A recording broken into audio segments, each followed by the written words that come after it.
শুনে যদি কেউ মজা পায়, স্বাদ পায়, আহ আহ করে উঠছে, অথবা এরকম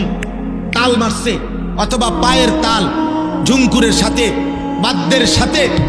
গানের তালে যদি সে ডোলে, মজা পায়, নড়াচড়া করে, স্বাদ পায়, আহ করে, হ্যাঁ আওয়াজ করে, ইমামে আজম আবু হানিফা বলেন এরকম স্বাদ এবং মজা পাওয়া কুফরি, কুফরি, কুফরি।